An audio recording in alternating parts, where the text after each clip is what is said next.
Welcome to Introduction to Data Visualization with Python. My name is Brian Vandeven. I'm a software engineer at Continuum Analytics and a contributor to several open source Python projects. In the Intermediate Python for Data Science course, you learned some rudimentary techniques to make quick data visualizations using Matplotlib, the foremost scientific visualization and plotting library for Python.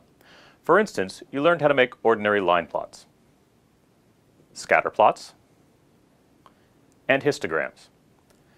You also learned some basic techniques to customize plots. In this course, you'll extend your base knowledge of Matplotlib to customize your visualizations and overlay multiple plots together. You'll see how to visualize two-dimensional datasets, two-dimensional histograms, and functions of two variables. You'll push your data visualization skills further with the Seaborn package for producing statistical graphics. You'll learn also how to plot time series and to work with images.